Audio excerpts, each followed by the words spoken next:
very interconnected, and we hope it, as you want to get up and dance or tap your feet, feel free to tap along with us.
1735.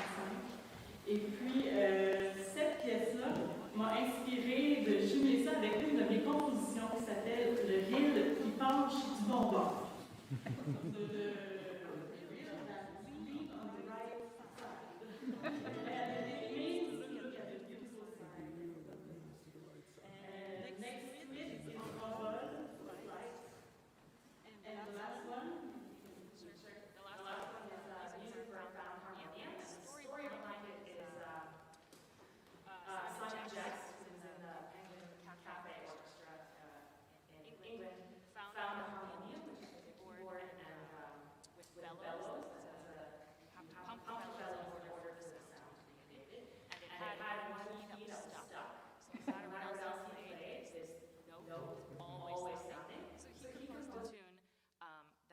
With a drone, one note all the way through it. So you'll know at the end when you can find the note and sing it until we stop playing.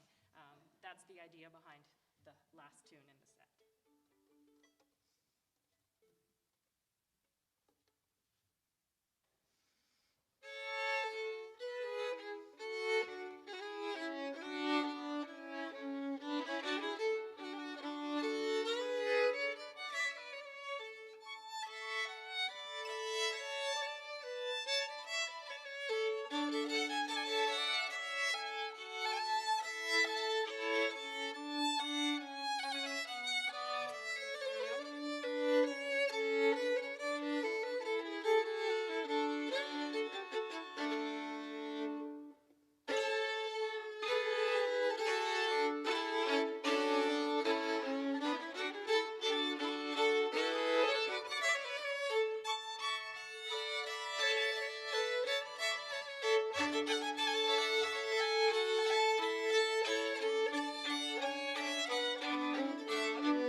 Did you hear the note? No! All right.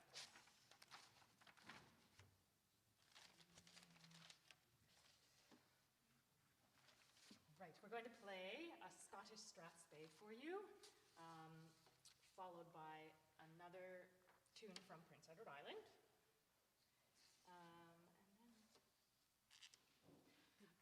Petticoats Loose, which is a very old melody, which was, the story behind this tune is the women with their corsets and all their tight dresses at the end of the evening when they finally got to take them off and loosen their petticoats. So this tune is, I guess, for the ladies to relax to, so it's a more slow and relaxed tune. And then we pick it up at the end with a jig called How Lucky We Have Life, which we particularly, we discovered it during COVID and started playing it, and it makes perfect sense, how lucky we are to be here today.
to invite up our special guests for the evening.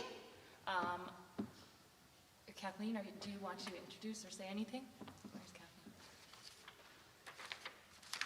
Maybe you want to tell the story behind the two Ukrainian folk songs that you will be hearing by the lovely Marina and Irina. Sorry.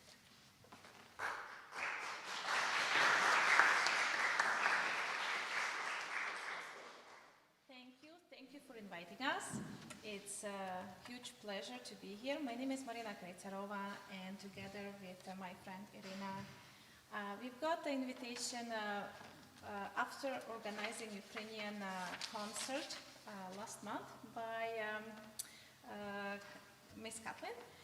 And I was telling a story about this book. And what is this book about? In 2003, I came to Canada from Ukraine, and I was performing in Ukrainian church. And a lady approached me, and she gave me a gift. And she wrote to a singer, Marina Krejcarova, I would like to give this audition of composer Bogdan Veselovsky, who was born in Ukraine, and because of the Russian oppression, had to escape through Austria to Canada, and he lived in Montreal. He composed here, and she gave me this book. I looked at that. I said, "Oh, nice song," and I put them somewhere in my drawer, and I forgot about them for good many years. And as you know, this year it was very painful year for Ukrainian community, for Ukrainians around the world, and especially for Ukraine. And we started organizing many concerts for Ukrainian relief. And the first thing what came to my mind was to open some kind of random box, and this book was sitting there. As I opened the book, I looked at the pieces, and I realized that Bogdan Veselovsky, composer, was born in a city where my dad was born in 1917. And then he was composing in Lviv. He created many beautiful pieces, many beautiful songs. Because of the Russian communists, he had to escape to Transcarpathia when my mom was born. And then, in that time, it was still under the Austro-Hungarian connection, so through that, he continued to Austria and immigrated to Canada, here in Montreal. He was composing, he was in Ukrainian radio, he was very connected with Ukraine through the distance. He, of course, couldn't go back to Ukraine because it was communist regime in that time.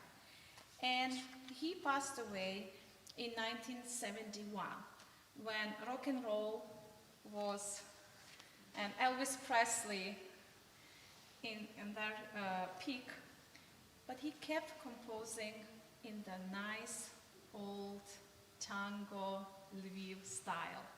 Today I'm going to sing for you two songs from that time, and with a big thank you to Bloom Day for inviting us and giving us a chance to show this beautiful music today in presence and live, of course.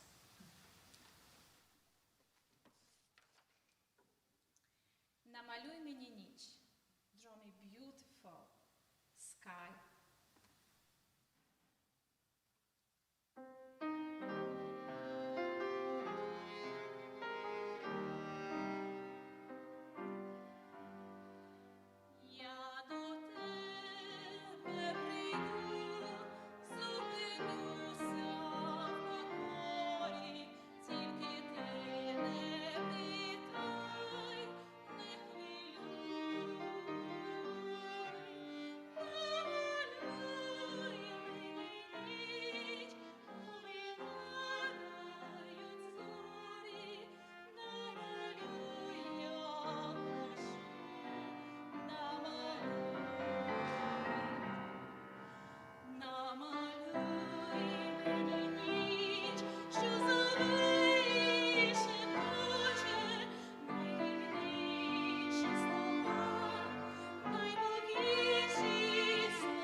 going to be Fly My Song back to my region, back to Ukraine.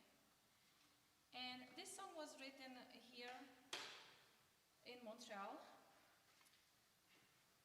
And as he was composing, he didn't plan to put it together. It was only after after he passed, his wife, she gave an instruction. She collected all the pieces, all the song, and she called friends in Chicago, and she said, "My husband was composing for so many years. I would like to make a partition. I would like to put these songs together, and I would like to print it." And this song is probably going to touch many hearts right now, especially those who had to flee Ukraine because of the war. As in the song, he speaks about mountains, Black Sea, beautiful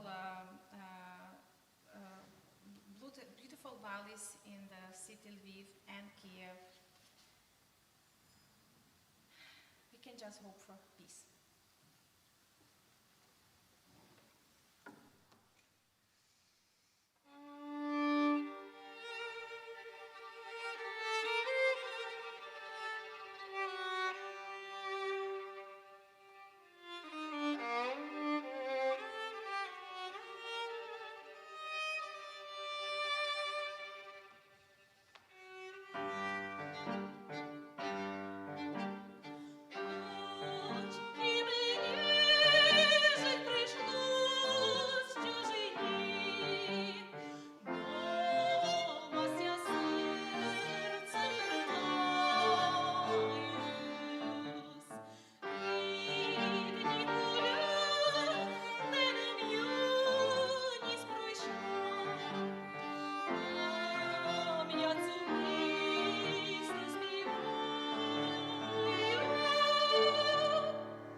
La pandémie, on ne voit plus la musique et plein d'autres choses de la même manière.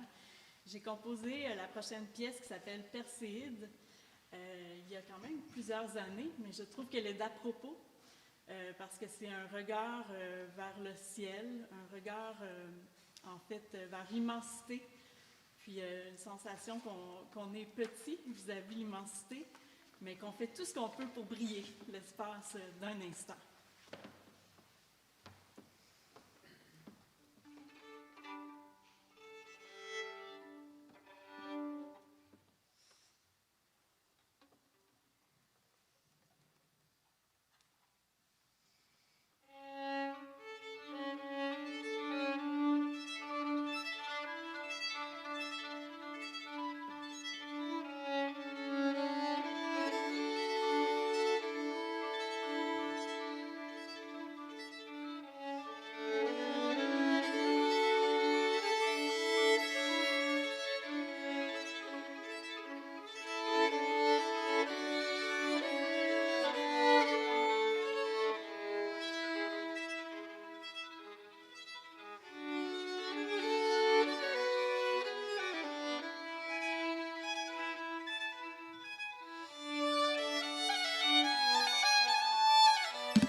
would you like to say anything before our last piece before the intermission?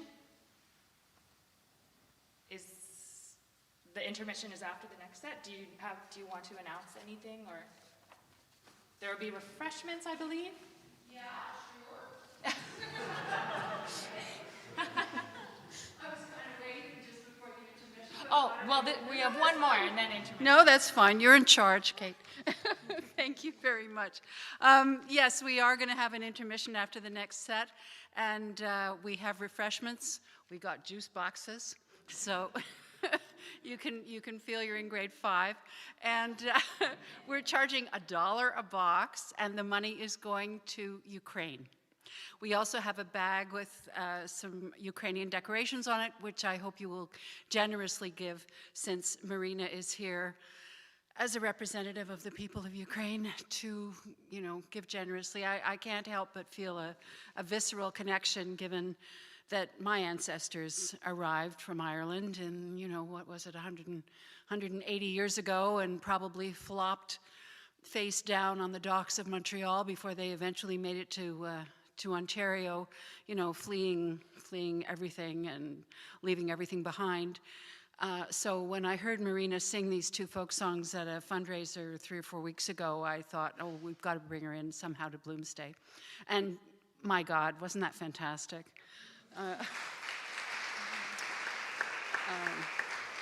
It's such a very touching story, and of course she sings the song so beautifully.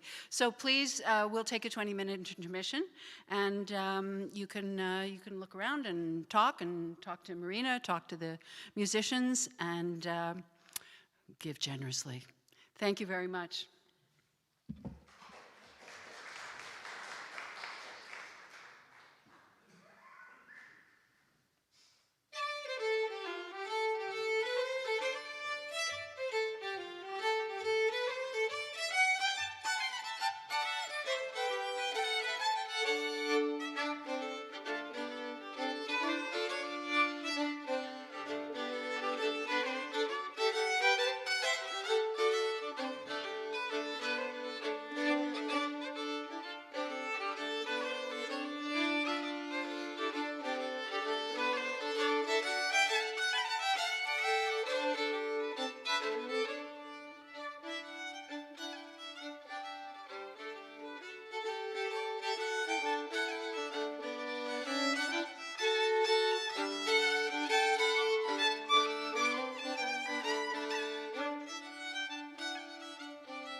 gut strings on them, so it's finicky for the tuning. And I have a 5-string violin that we decided to tune down to A415, which is slightly lower than the standard tuning of violins.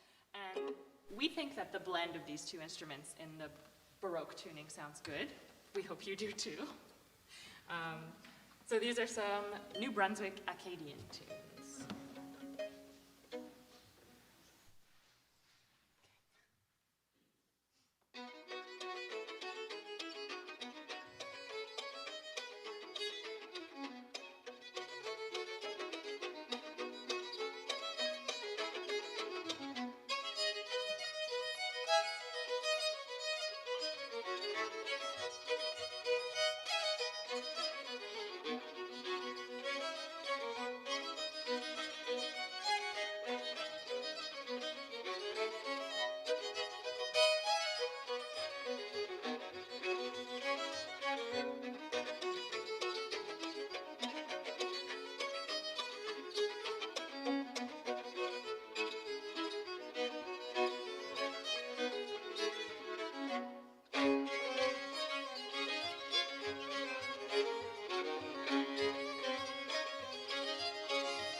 King of the Blind, I found in the oldest published collection of Irish melodies. I always like to find really, really old, obscure things and mix it with the new. Me too. We both like this. So this was originally a harp air. In the book, when it was transcribed, there are no chords, no harmonies. It's just a melody. Often they don't even have a time signature. So it's literally just notes on a page. So I've arranged King of the Blind for these two instruments. Then we're going to go into a song, She Moved Through the Fair, which is a traditional Irish folk song with many, many recorded versions. First published in 1909, but it would have been sung well before this date. And I'm sure many of you Bloomsdayers know that James Joyce, he loved music, but he was also a very talented singer, a tenor, and he even competed. I think he placed second or third because he wasn't good at sight reading, or he refused to sight read, I think. But he was a very talented singer, and this song would have been popular around his time when he was an adult. It would have been popular. It's sung from the man's point of view. It's a love song that appears to have a very tragic ending of the lover coming to visit the narrator as a ghost at night, suggesting that they might be reunited in the afterlife. So I'll sing He Moved Through the Fair. I'm going to change the pronouns. And then we're going to segue into two Irish tunes that I transcribed from the playing of Uilleann Piper Seamus Ennis. And we're going to use our violins to imitate the drones and the regulators of the Irish Uilleann pipes, or the elbow pipes. And maybe Emily wants to introduce her instrument before she plays it, because this is not a violin. I'm not even sure what it is. It's my aunt. My aunt in Switzerland, she went to a workshop to fabric, no. To build, I'm gonna say Oliver, to build that instrument. And she said to me, this is a crwth, like C-R-W-T-H. Crwth. But it's not. I looked online, like I did my little research, and a crwth would be like with a flat bridge with 7 strings played at the same time. So it's always played in chords. And this one has a slightly curved one, so I can play 1 string at a time. But I want to imitate the bagpipe, so I have drones, like many strings are the same note. I don't want to drop it. So I have 3 Ds here. It's not, well, we don't know what would be the tuning, so I'm free to experience. Yeah, so this is my, I think it's a vielle. I'm gonna call it a medieval bow vielle. How's that? This is our ancient Irish.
we've done that in public. So we're going from the very, very old and ancient Irish to the very, very contemporary in this next set by living composers, Michael McGoldrick, who's a wonderful flute and whistle player of fluke. And the middle tune I wrote, we've titled it Red Zone because kind of wrote it during pandemic when we were all in lockdown and we were in a red zone here in Montreal. So it's not the happiest of tunes. And the last one is by Liz Carroll, who is one of our favorite fiddlers. We really look up to her. She's a fantastic player and she writes awesome tunes. And I need to change it.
I requested this next song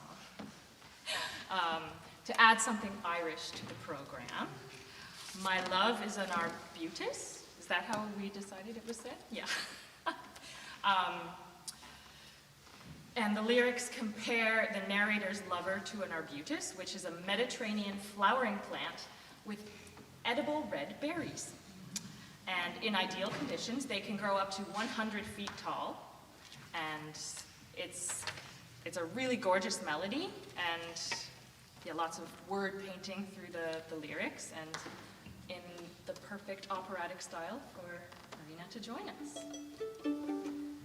Well, this is a huge pleasure for me because I need to say I didn't have a chance in my life to sing in Irish. So tonight it's a premiere for myself, so thank you so much. And I hope that you will understand all of my Irish pronunciation.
Two last little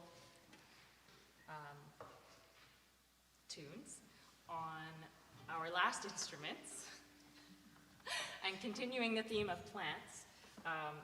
Fleur de Mandragore was composed by Michel Bordelot of La Bottine, Souriante, many other groups, and a mandragore plant is a hallucinogenic plant, among other things.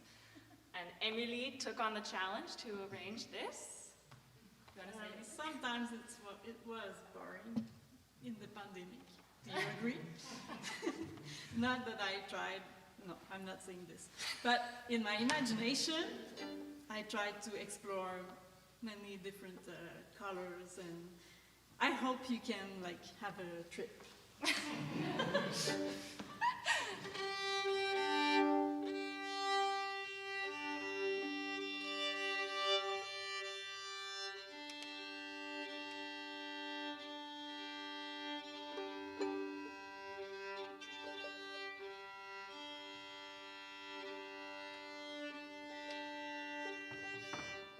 And we've tuned these violins in an open tuning, so they ring a lot more than the standard tuning.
La dernière suite de pièces, c'est, on lui a donné le titre du Chalet du Lac Rouge. Mes parents ont un chalet à Saint-Didas et puis j'ai arrangé en partie la musique là-bas, dans un environnement champêtre au bord d'un lac. La première pièce, c'est un reel de Olivier Demers qui fait partie du groupe Le Vent du Nord. Ça s'appelle le reel à deux têtes, que je trouve aussi approprié pour un duo.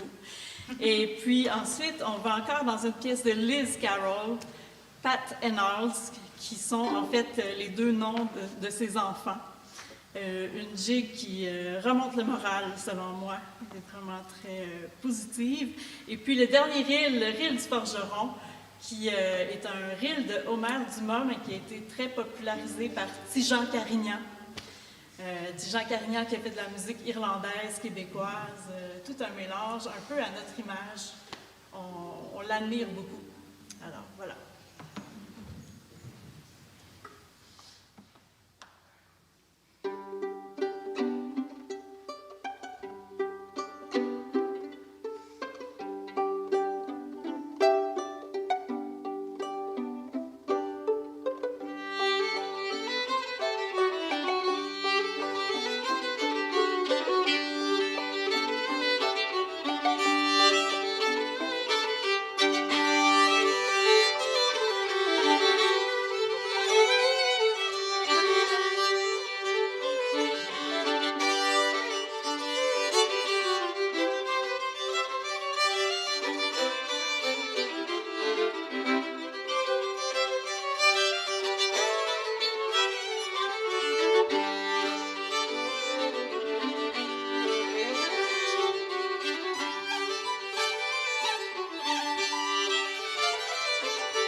Good evening, ladies and gentlemen. My name is Kevin Wright. I'm the president of Festival Bloomsday Montreal, and I think that we've had a wonderful evening of music.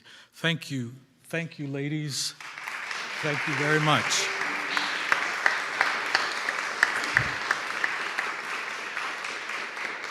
As some of you probably know, 2022, this year, is the 100th anniversary of the publication of Ulysses. At the same time, it is the 11th anniversary of Festival Bloomsday Montreal. Now, James Joyce would have loved the fact that the 100th anniversary of Ulysses is happening this year. He had this thing about numbers. It was published on the 2nd of February, 1922. And this year is, if you put the numbers together, 222022. The other thing is the number 11, which shows up a number of times in Ulysses. The number 11 for Joyce represented start over. Because when you get to 10, the last number in the 10 is a 0. And then you start over at 1 with 11. And this year, we are thankfully able to start over with presentations with a live audience, as you have here tonight. We haven't forgotten the people who've been following us online for the last 2 years, and we have a huge following from all over the world. We even have some people in Korea, we have some people in Ireland, some people in Saskatchewan, believe it or not. Some people in New York City. There's a very strong contingent listening to us tonight, and I would like to acknowledge all of those people as well. At the same time, I have to acknowledge the people and the groups that have offered their support to us in order to bring such events as we've had tonight to this audience here and around the world. Some of these people are the McGill Community for Lifelong Learning, which has been one of our supporters for 11 years. Right from the beginning, they've been very staunch supporters. The Zellers Family Foundation, the Embassy of Ireland, the Department of Canadian Heritage, the St. Patrick's Society of Montreal, Concordia School of Irish Studies, and many individual donors who've been able to give us some money to be able to allow us to continue for this 11th year, and we hope for many more years after this. What's an interesting connection between the people who are playing here tonight is that there's a very old story that says that the Celts originated somewhere in the Ukraine. So we have a concordance.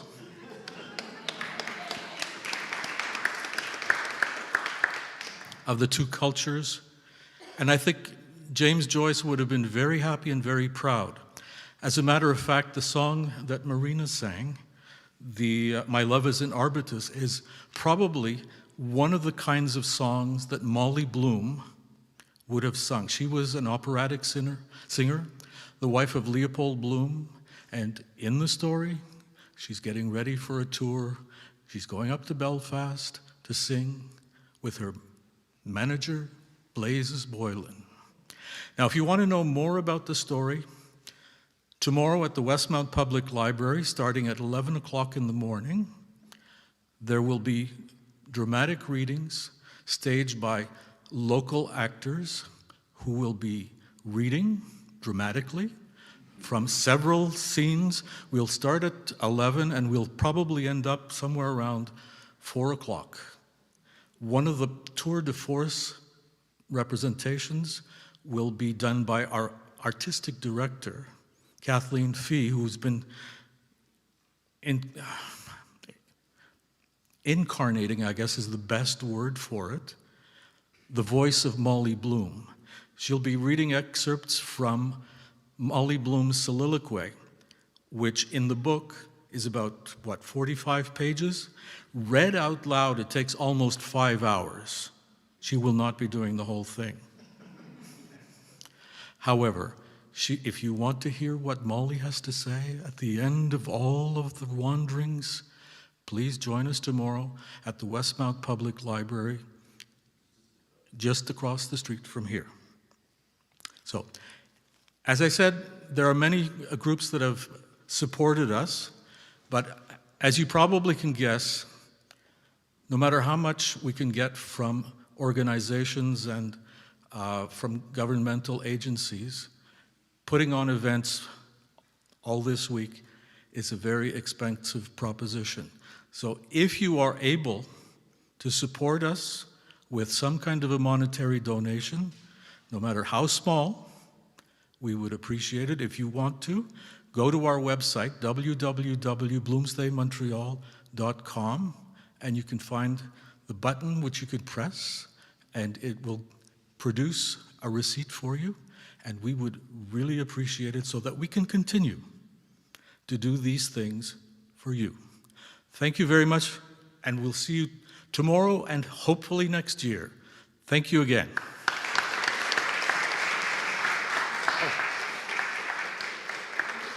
I should thank the people who participated in the concert, shouldn't I? Kate, Émilie,